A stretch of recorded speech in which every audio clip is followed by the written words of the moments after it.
A knuckle raps hard on the door 3 times, shaking the dark, silent house just after midnight. The dogs whimper and shrink back, their paws scraping softly against the wood floor, refusing to go near the entrance. Every shadow seems to press in closer, as if the walls themselves are holding their breath. A faint, uneasy noise, maybe a whisper, maybe the wind, slides through the still air. My heart pounds, echoing in my ears as I inch toward the door, feeling eyes in the darkness, watching my every move.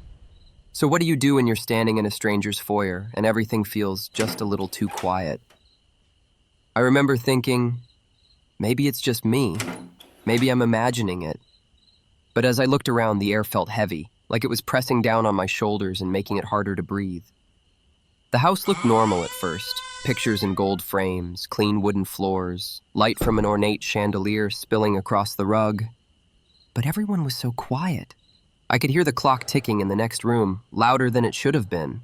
The owners, let's call them Mr. and Mrs. Wren, kept glancing at each other, these nervous side eyes like they were afraid to say too much or maybe afraid I'd ask the wrong question. Mr. Wren's fingers tapped on his leg, but the rest of him barely moved. Mrs. Wren kept smoothing the hem of her sweater, her nails digging in just a bit every time the floor creaked. They said, "Let's start the tour." But they didn't smile when they said it, and I noticed Mrs. Wren's voice had that thin edge, like someone fighting to sound calm.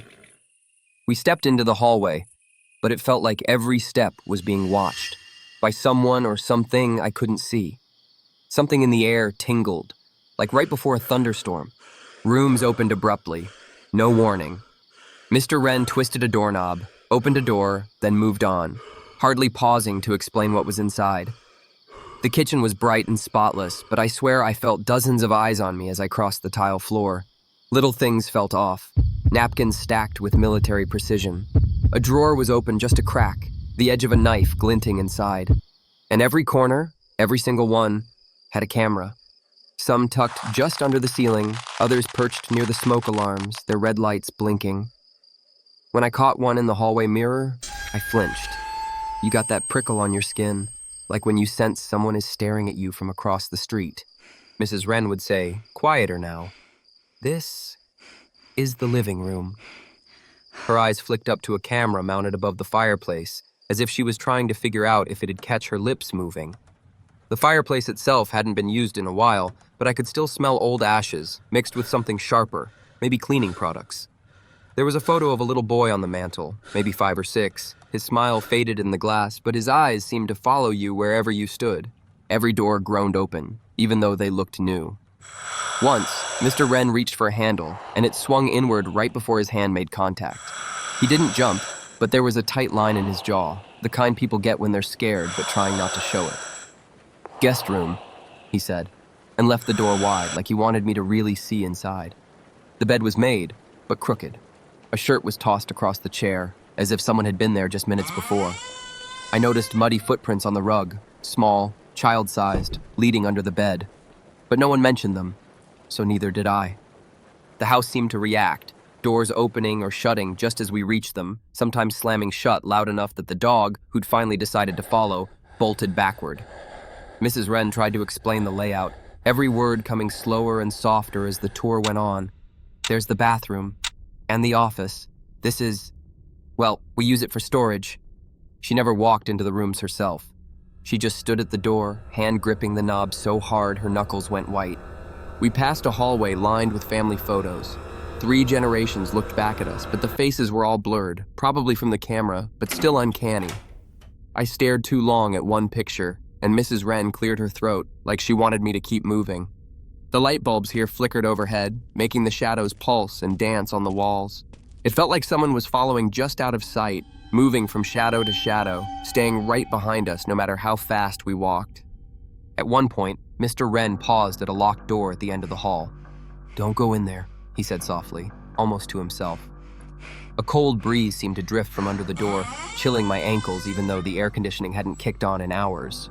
I stared at the doorknob, brass and perfectly clean, except for 4 tiny scratches like someone had tried to pick the lock with fingernails.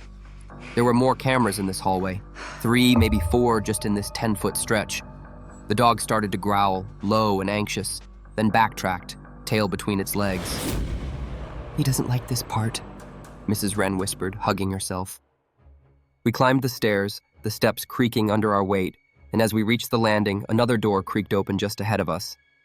I caught a glimpse inside. Walls painted dark blue, a rocking chair moving slowly, even though the window was closed and there was no draft. Something about the empty room, how the chair kept rocking. I felt frozen to the spot. Mr. Wren called down, "It's safe, just the spare bedroom," but his voice cracked mid-sentence. That's when I noticed another camera, this one right beside the light switch, as if somebody really needed to watch every movement in this shadowy room. The upstairs bathroom was spotless, almost too spotless, no watermarks on the mirror, and every bottle arranged by height. I glanced behind the shower curtain just to be sure. My reflection looked shook, eyes wide, mouth pressed tight. Mrs. Wren laughed nervously. "Always feels like someone else is here, right?"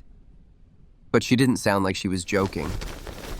At this point, I started to wonder if anyone ever really left this house. Was it possible the Wrens had been showing the same rooms to countless visitors over and over, never quite revealing what was actually hidden inside? Every time a door opened, I braced for something more. A whisper, a cold spot, a face behind the glass. And in the living room, I caught a glimpse of myself in the dark reflection of the window. It looked like I was standing with 3 people, not 2. But when I turned, there was no one else. Strange sounds started up. Thumps above us, a faint child's laughter, the tap-tap-tap of something on a window, even though nothing moved outside. The dog had disappeared down the hall. My hands felt clammy, and the clock in the foyer kept ticking, louder than ever. Every so often a door would slam or a window would rattle, pulling everyone's breath in at once. We kept going, room to room, but each door took us deeper into a maze that didn't seem to have an end. The hallways started to blur together. Every picture looked the same. Every chair faced away from the door, cushions dented as if someone had just been sitting there, but the room always looked empty when you stepped inside. Mrs. Wren's voice faded with every step, and Mr. Wren's face lost color under the flickering lights. I wanted to ask, has anyone ever finished this tour? But the words caught in my throat, because at this point, with every shadow pressing closer, with every door opening and closing like a clockwork puzzle, I wasn't even sure we'd find our way back to the front door. And then everything changed. We'd just left the last bedroom, hearts still thumping, when I noticed the hallway lights dimming a little more than before. Not enough to say the power's out, just enough so every corner went a shade darker, every shadow stretched longer. It felt like the house was making itself smaller, gently closing in. I tried to joke, maybe we should open a window and get some air, but even my voice sounded fake. The doors started acting strange. Every knob seemed colder than before, slick with something like sweat. I gripped one, trying to turn it open, and heard the distinctive snick of a lock, almost too loud for such a small sound. Echoes bounced down the hallway, making it hard to tell where the noise even started. Mr. Wren reached for another handle, but this one wouldn't budge. He jiggled it once, twice, 3 times, but the lock fought back each time. His hand shook a little as he stepped away. The hallway was filled with the faint scent of old wood and polish, mixing with something earthier, like fresh dirt maybe, or dust that had been trapped for decades. The floor was cold under my feet, almost damp, even with thick socks on. I glanced back and realized the dog was gone, tail tucked, probably hiding under the couch, away from whatever was making the air feel so tight. At one point, I stopped at a particular door, hand hovering just above the handle. The wood was scratched, paint chipped in layers, like it had been opened and closed 1,000 times. My stomach did a little flip. I tried to tell myself it was nothing, just nerves or maybe the strange lighting. Still, my arm wouldn't move. I watched my reflection tremble slightly in the brass doorknob. Mrs. Wren whispered from the end of the hall, "We don't open that one after dark." It was like the entire house reacted to each attempt to move around. If I pushed on a door, the neighboring one would groan on its hinges as though warning us not to continue.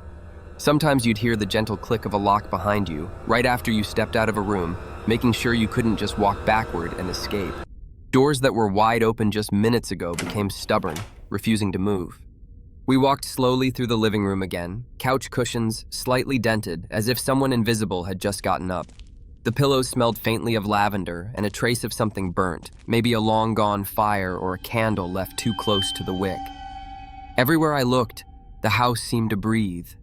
Floorboards creaked, ceiling tiles moaned quietly, the radiator ticked in some secret rhythm. Night pressed against the window panes. On the glass, I could see my worried face, shadowed from behind by something I hoped was just the light. The wind picked up, scratching tree branches against the outside siding, but it felt like the sound was coming from inside the walls. Mrs. Wren kept trying to laugh it off, but every time a door protested or the lights flickered, even her smile faded.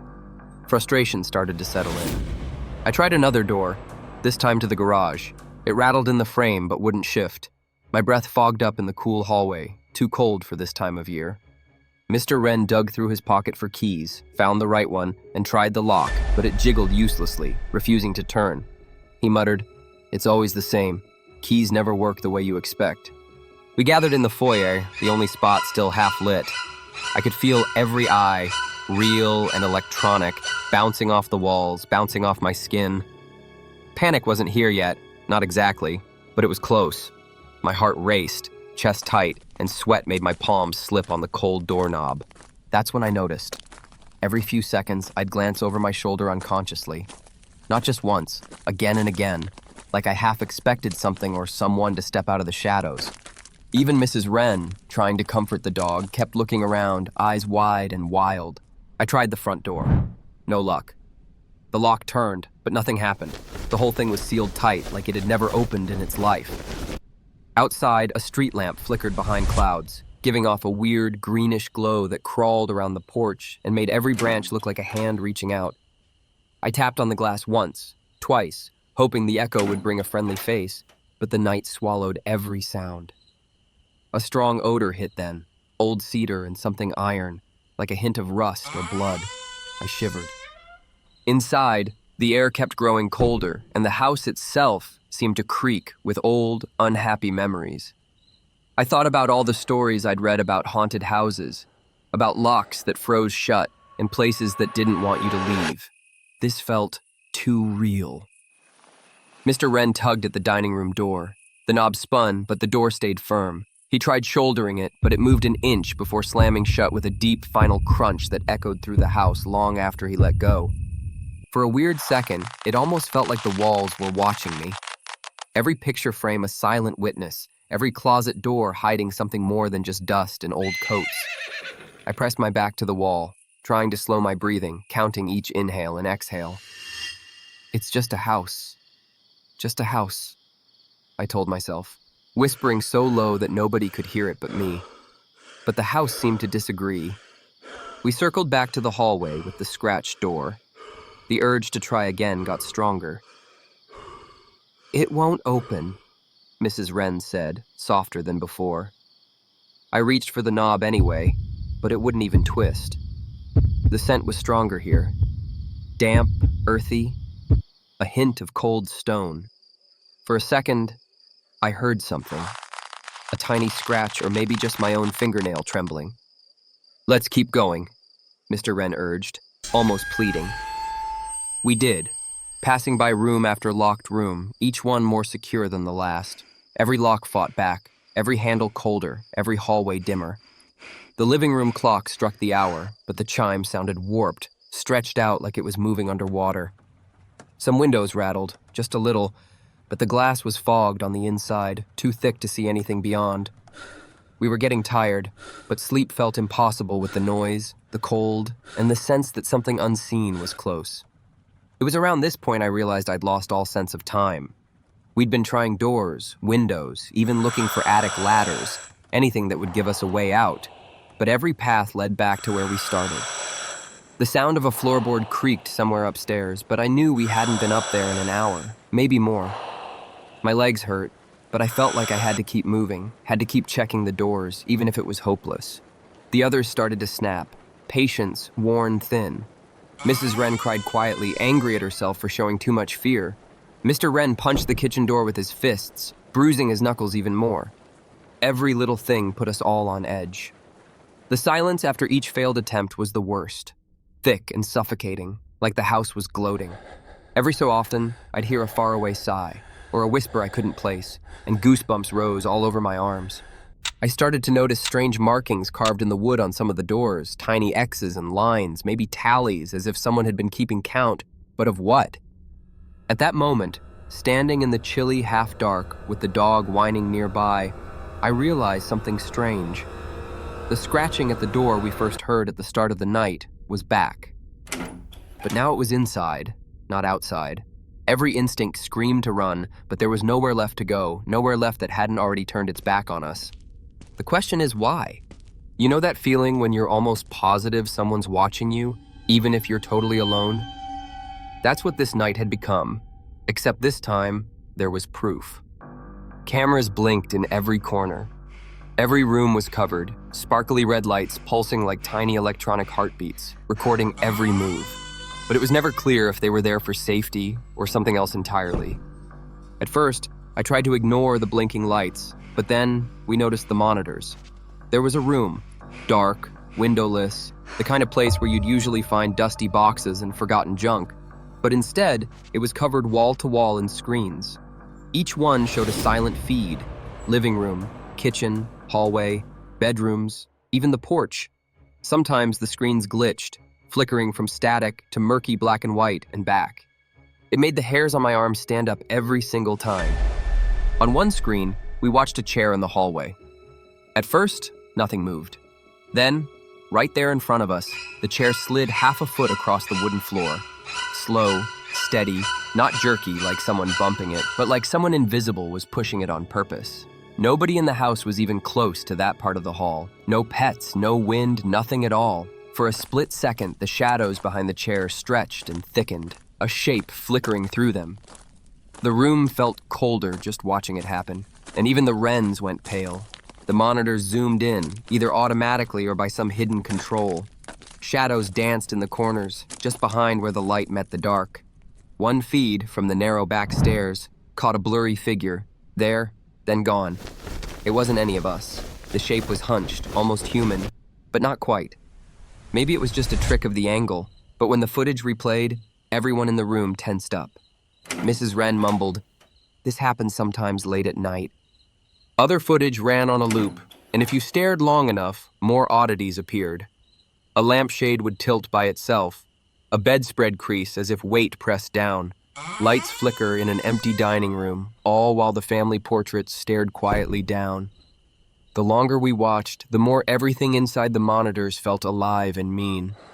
I pressed my ear to the monitor room door and for a second heard faint sounds coming through the speakers, shallow breathing, like someone standing just on the edge of the microphone, and a rhythmic tapping, as if fingernails were tracing circles on glass.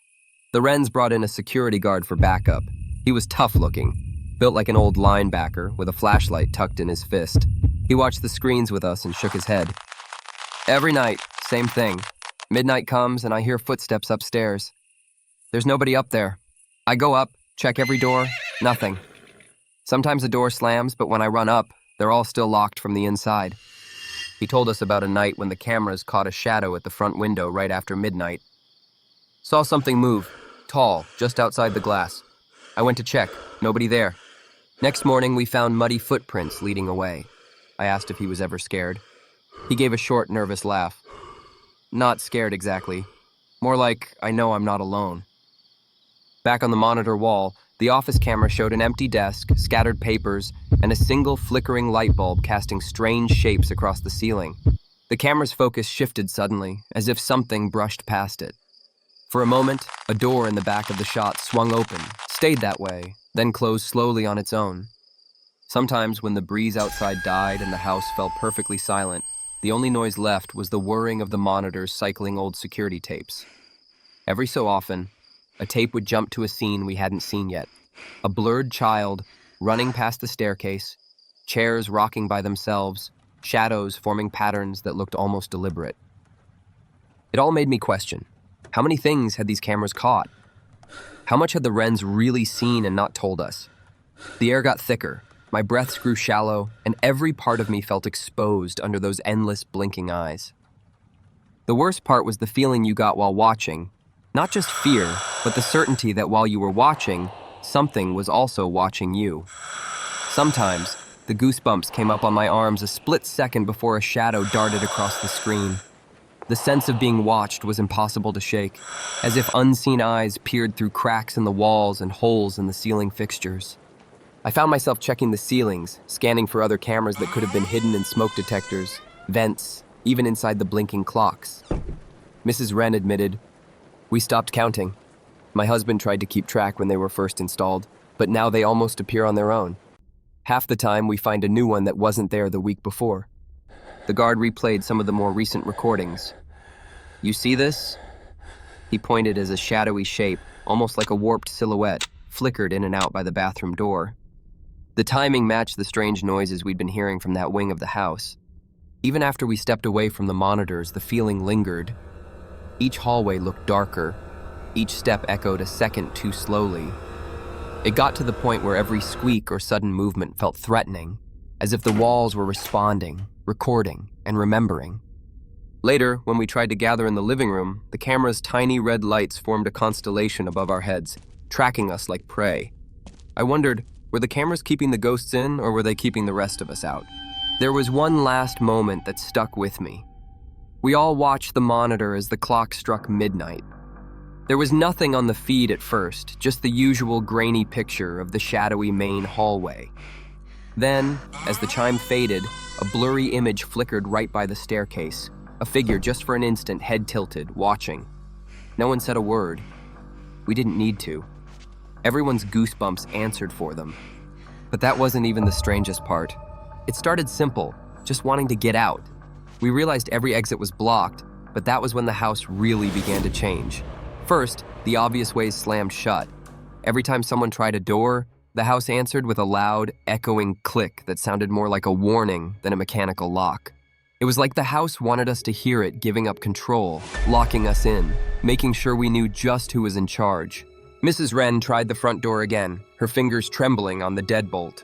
She pulled, pushed, and even tried to slide the lock open with a credit card from her wallet. "It's just stuck," she muttered, but her voice was rising into a panic.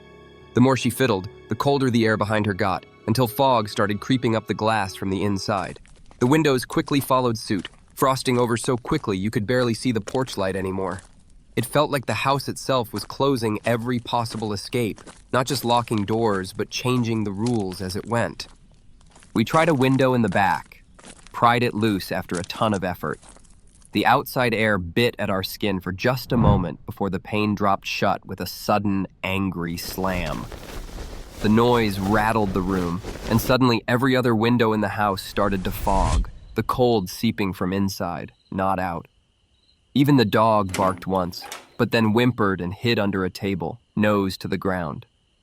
Stranger things followed. The hallways got longer. I'm serious. Hallways that had taken 10 steps before now seemed endless, turning corners that hadn't been there moments ago. We split into two groups, thinking maybe we could work faster that way, and quickly lost track of each other just a few doors apart. Yelling did nothing.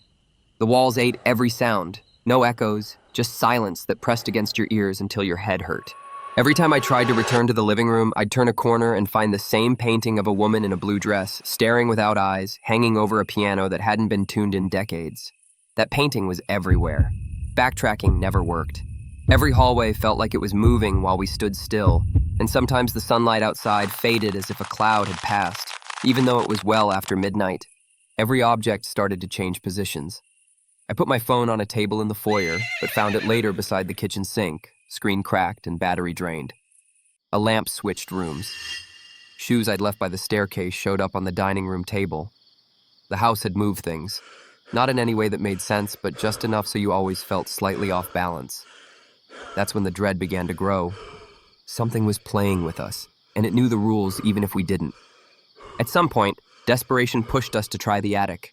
We hoisted ourselves up the narrow, splintered ladder. The trapdoor jammed behind us, locking itself with a fierce clunk. The space was cramped and freezing, dust swirling in the flashlight beam, cobwebs brushing our faces and sticking to our hair.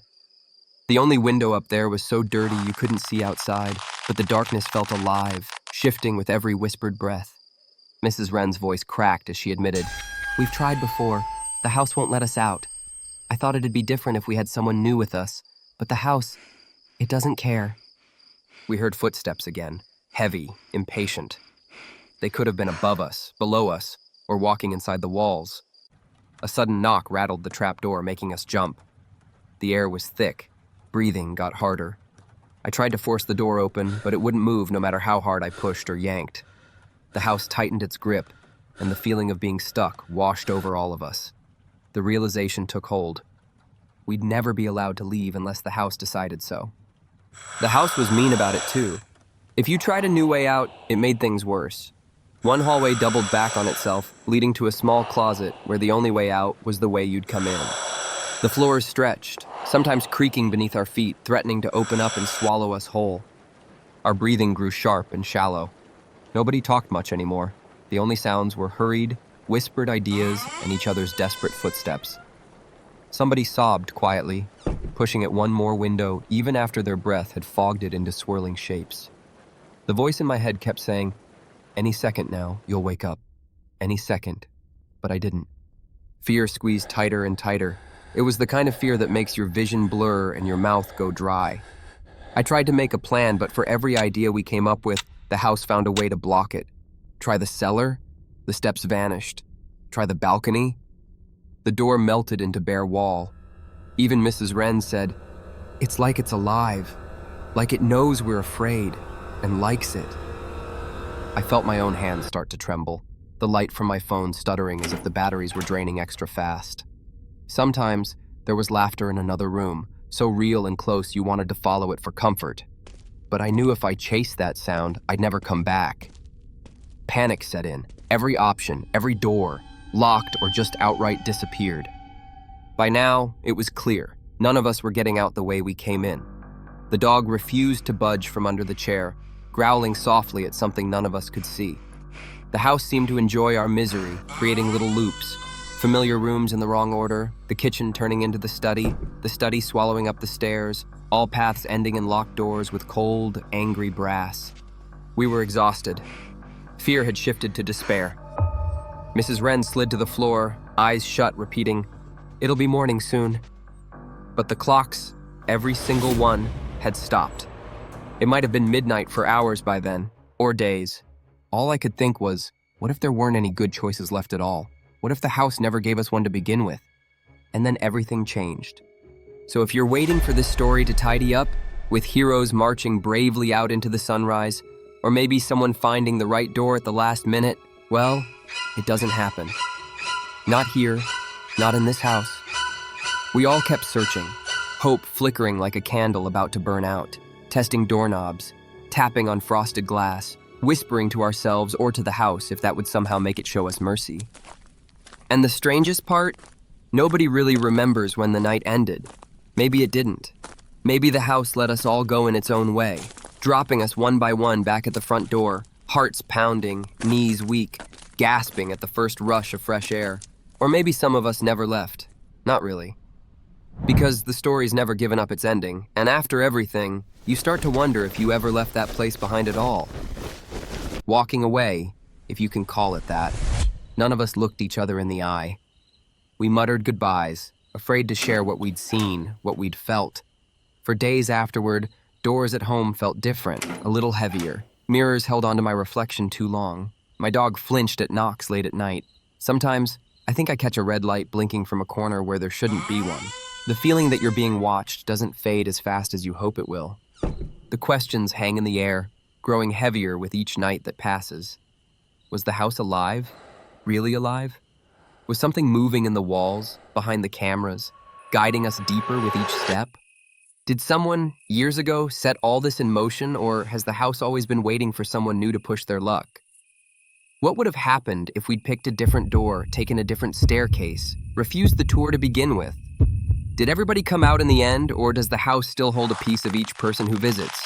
Nobody can say for sure, and maybe that's the scariest thing of all. A story with no neat ending keeps you up at night.